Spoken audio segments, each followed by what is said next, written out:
Hello everyone, welcome to Daily Current Affairs series. Today we will discuss about 18th June current affairs. Myself Sunny Sandeep. Welcome to my channel Gear Up for Group 1 exam. Let us discuss the current affairs. Dexamethasone. Now we are facing more cases in India. Almost 3,50,000 cases are recorded at. There is a good news for COVID-19 or who are affecting with COVID-19. Here that is dexamethasone. Dexamethasone is a corticosteroid and easily available medicine. It is also available in India with 7 to 8 rupees. It is made by several companies. It prevents the release of substances in the body that cause inflammation. For COVID-19, there is a problem that is inflammation. Now, if you use this drug that is dexamethasone, it can prevent the release of substances in the body that cause inflammation. The drug is used when there is any inflammation in the body due to the infection or injury. The drug is used when there is any inflammation in the body due to the infection or any injury. Here, this drug is on the World Anti-Doping Agency, that is WADA list of prohibited substances. It is a prohibited substance. Why? Because several athletes are using this dexamethasone in their athletics. That's why the drug is on the World Anti-Doping Agencies, that is WADA. Here, the first drug to be shown to improve the survival from this COVID-19. That means mortality rate decreases if you are using this dexamethasone. That is, UK Prime Minister Johnson Morrison is telling that the biggest breakthrough yet in the fight against the novel coronavirus. This is the biggest breakthrough yet in the fight against the COVID-19 or novel coronavirus. That is dexamethasone. Next one. North Korea vows to redeploy troops in demilitarized zone.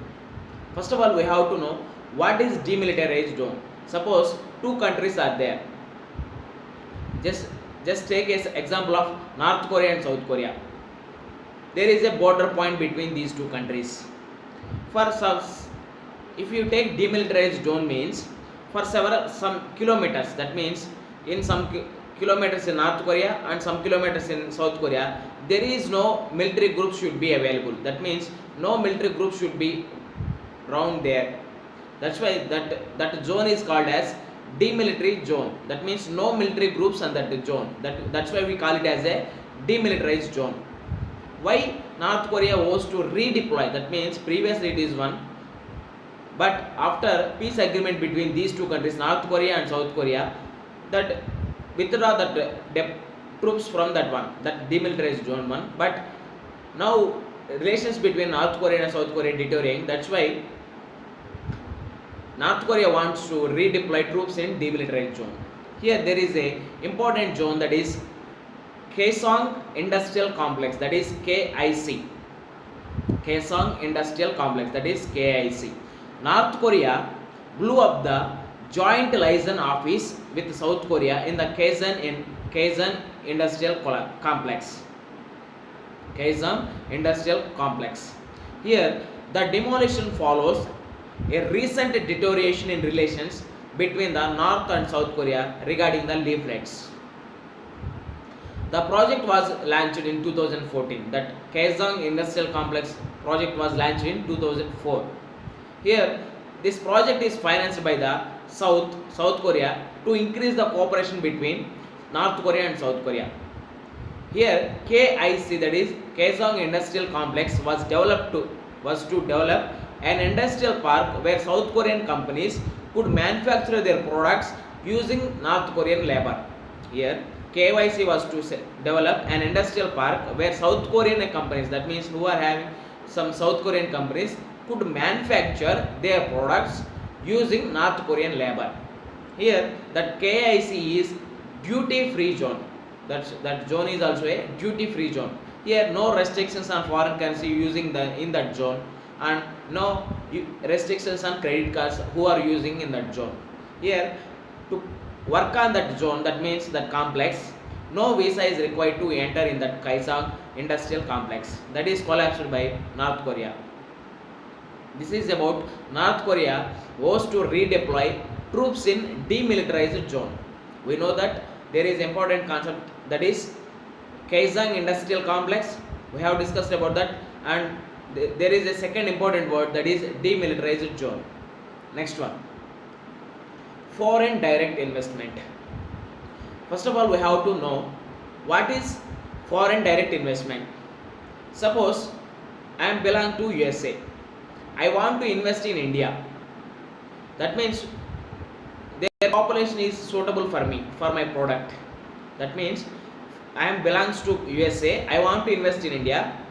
If I suppose I invested in India, that means that investment is called as a foreign direct investment. The investment is made by foreign countries is known as foreign direct investment.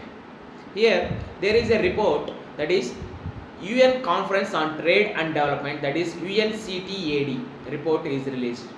India received 51 billion US dollar in foreign investment in 2019. That is a huge one. That means from 29% to 51% is increased. From 29% to 51% is increased. That means India received 51 billion US dollars in foreign investment. Here, if you see in world, that is India was the world's 9th largest recipient of FDI in 2019. India was the world's 9th largest recipient of FDI in 2019. If you see in Asia, India was among the top 5 host economies for the FDI, that means foreign direct investment. In Asia, India was among the top 5 host economies for FDI.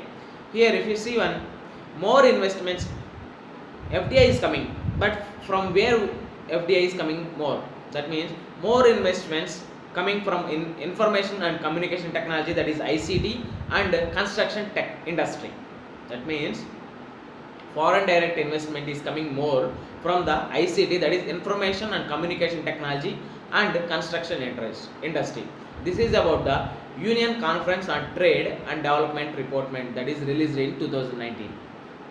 Next one, SEBI eases fundraising norms for firms. Here, what is SEBI? That is Securities Exchange Board of India. That is known as a capital market regulator. That means capital market is related to shares. That means SEBI is a capital market regulator. Here there are some 25 important regulators in India. I have made one video on that.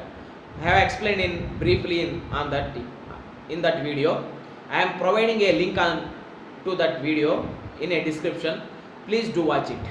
Here SEBI is a capital market regulator. What it is doing? Two important things it done. What are they? That is, regulator shortens, that means capital market regulator SEBI shortens gap between two KIPs to 2 weeks from 6 months. Earlier it was 6 months. What is KIP? That is qualified institutional payments. Previous one, that is 6 months to 2 weeks. That means only for some 14 days only. That will boost the liquidity in the market. Here, next one, first one is regulator shortens the gap between two KIPs to 2 weeks from 6 months.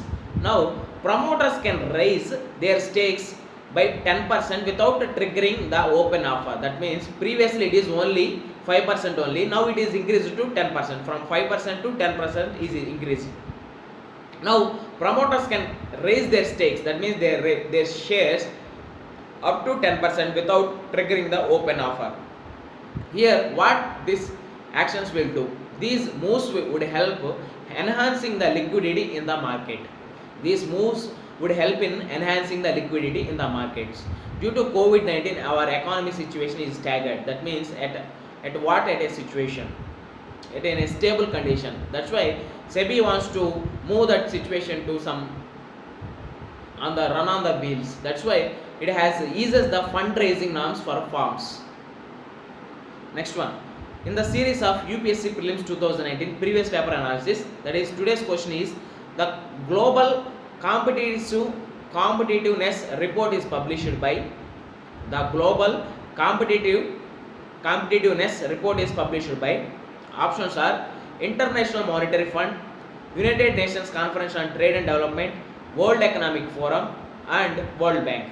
Here the right option is Global Competitive Report is released by World Economic Forum.